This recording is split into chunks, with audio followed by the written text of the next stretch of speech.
In this episode, we're going to take the supply chain ideas you already understand and place them inside a bigger picture called enterprise risk management, so third-party risk does not live in a separate corner where it gets forgotten. Beginners often learn vendor security as a checklist activity, like collecting documents during onboarding, but that approach misses the point. Third-party risks can affect the same outcomes as internal risks, such as downtime, data exposure, legal trouble, and loss of trust, so they need to be managed using the same decision logic and the same accountability. Integrating third-party risk end-to-end means that from the moment a third party is considered, through onboarding, operation, change, incident handling, and eventually exit, the risks are identified, tracked, treated, monitored, and reported like any other organizational risk. When you do this, leaders can make consistent choices across internal and external dependencies instead of making third-party decisions based on convenience or assumptions. By the end, you should be able to explain what end-to-end integration looks like and why it makes risk decisions more reliable and more defensible. Before we continue, a quick note. This audio course is a companion to our course companion books. The first book is about the exam and provides detailed information on how to pass it best. The second book is a Kindle-only ebook that contains 1,000 flashcards that can be used on your mobile device or Kindle. Check them both out at cyber.author.me in the Bare Metal Study Guide series. To begin, it helps to define enterprise risk management in plain terms. Enterprise risk management is the organized way an organization identifies and manages risks across the entire enterprise, not just within one department.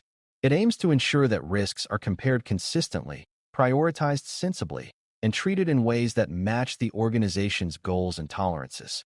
If third-party risk sits outside this process, you get two different worlds. One where internal risks are evaluated carefully, and one where external risks are handled casually as procurement tasks. That separation is dangerous because third parties often operate critical services and handle sensitive data. Integration fixes the separation by ensuring third-party risks are captured in the same risk language, evaluated using the same criteria, and governed using the same approval rules. For beginners, a simple way to think about it is that a risk does not become less serious just because it originates outside your walls. End-to-end integration starts early, before any contract is signed, because the earliest stage is where you have the most leverage. When you are still choosing between providers, you can set requirements, compare options, and decide that certain risks are unacceptable. If you wait until after onboarding, your options shrink, and you may be stuck trying to add controls to a relationship that was not designed for them. This is why integrated risk management treats vendor selection as a risk decision, not just a purchasing decision. At this stage, you identify what the third party will do, what data or systems they will touch, and how critical they will be to operations. Then you classify the relationship, because classification drives how deep the assessment must be and which approvals are required.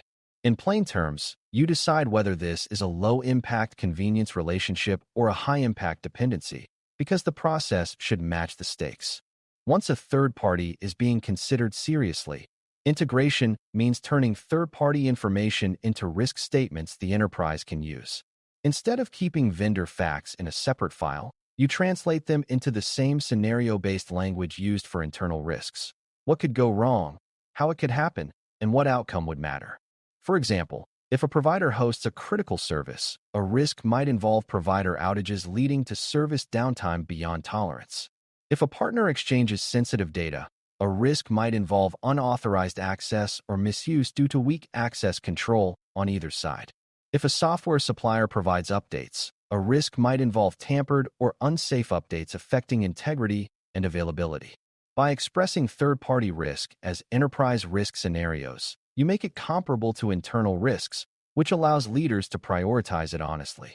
This translation step is where integration becomes real rather than symbolic. Integration also requires consistent risk scoring or categorization, because without consistent evaluation, you cannot compare third-party risks to other risks competing for attention. You do not need perfect numbers, but you do need consistent factors, such as impact categories, likelihood reasoning, and confidence levels.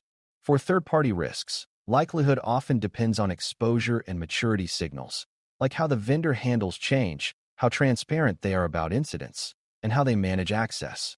Impact often depends on what the third party touches, how quickly you can recover without them, and how widely the dependency affects other processes. A beginner can understand this by focusing on two questions. If they fail, how bad is it for us, and how easily could the failure happen? When those questions are answered in a consistent way, third-party risk can be prioritized alongside internal risks rather than ignored until it becomes a crisis. A major part of end-to-end integration is aligning third-party risk treatments with the same treatment options used elsewhere: avoid, mitigate, transfer, or accept. Avoid might mean choosing a different provider or redesigning the plan so you do not rely on that third party for sensitive work. Mitigate might mean adding contractual requirements, adding monitoring, limiting data sharing, or building redundancy so you are not trapped by a single dependency. Transfer might involve contracts that shift certain costs or liabilities, but with the understanding that not all consequences can be transferred. Accept might be reasonable for low-impact relationships, but acceptance must be documented and approved using the same governance rules as internal risk acceptance. The big idea is that third-party risk treatment is not a special category with special excuses. It is part of the same decision system.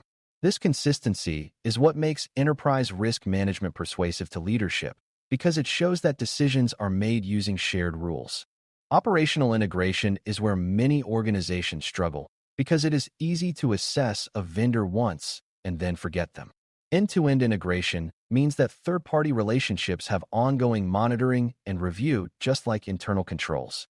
That includes watching for changes in the vendor relationship, such as new data types being shared, new integrations being added, or key services becoming more critical over time. It also includes watching for external signals, like repeated outages, changes in support quality, or signs that the vendor is outsourcing more work. Monitoring also includes ensuring that contract commitments remain meaningful, such as incident notification expectations and support response expectations. For beginners, the important takeaway is that risk is not static, and third-party risk often changes faster than internal risk because you do not control the vendor's internal decisions. Integration keeps you aware of that change instead of being surprised by it. Another end-to-end element is integrating third-party risks into incident response and business continuity planning. If an incident involves a vendor, you need to know how coordination will work, what information will be shared, and who has authority to make decisions. You also need to know what happens if the vendor is unavailable during a crisis, because dependencies often fail at the worst possible time. Integration means you plan for vendor-related scenarios, like a vendor outage, a vendor breach affecting shared data, or a supplier compromise affecting your software. It also means your incident reporting and escalation paths include vendor contacts and internal owners who can coordinate quickly. Beginners should understand that a vendor incident is still your incident if it affects your operations or your customers, even if the root cause is outside your direct control. Planning for that reality is what turns integration into resilience. Integration also requires clear ownership inside the organization, because without internal accountability, third-party risk becomes nobody's job. One team might manage the contract, another team might manage security requirements, and a third team might operate the service, but someone must be responsible for the overall risk posture of that relationship. That owner ensures assessments happen, ensures monitoring is performed, ensures issues are tracked, and ensures renewals and changes trigger reassessment. This does not mean one person does all the work. It means one role is accountable for making sure the work happens. Without that accountability, vendor risk tasks become optional and get skipped when people are busy. For beginners, it is helpful to remember that integration depends as much on governance and responsibility as it does on security concepts. A practical part of end-to-end integration is bringing third-party risk information into enterprise reporting so leaders can see dependencies clearly. Leaders often have to decide where to invest, what to accept, and what to change, and they cannot make those choices if third-party risk is hidden in procurement files. Integrated reporting makes it visible which critical business functions depend on which external providers, what the top third-party risks are, and whether risk levels are improving or getting worse. It also highlights concentration risk, meaning too many critical functions depend on a single provider or on a small group of providers, which increases impact if something goes wrong. Even without technical detail, leaders can understand concentration risk because it resembles a single point of failure in everyday life. Integrated reporting turns third-party risk into a decision-ready picture rather than a scattered set of documents. The final stage of end-to-end thinking is exit and transition planning, which is often overlooked but is essential for managing third-party risk over time. If a vendor relationship ends suddenly, the organization needs to know how data will be retrieved or destroyed, how service will be replaced, and how continuity will be maintained. If there is no plan, the organization can become trapped, where it continues a risky relationship because leaving feels impossible. Integration means treating exit as part of risk management rather than as an afterthought, because the ability to exit reduces risk and increases leverage. It also means documenting lessons learned from the relationship, such as which objectives mattered most and which assumptions were wrong. For beginners, the key insight is that a dependency you cannot exit safely is a risk in itself, even if the vendor is currently performing well. To conclude, integrating third-party risks into enterprise risk management end-to-end means treating external dependencies as first-class risks that follow the same life cycle as internal risks. You identify third-party risks early during selection, translate vendor facts into enterprise risk scenarios, evaluate them consistently, and choose treatments using the same options and approval rules. You then operate the relationship with ongoing monitoring, incorporate vendor dependencies into incident and continuity planning, and report third-party risk in a way leaders can act on. Finally, you plan for change and exit so the organization is not trapped by a dependency that grows risk over time. When third-party risk is integrated this way, the organization makes more consistent decisions, sees problems sooner, and avoids the common failure of discovering a critical dependency only after it breaks. That is what end-to-end integration really means, and it is why it matters. Thanks for listening. For more audio courses, daily newsletters, and more, please visit DailyCyber.News.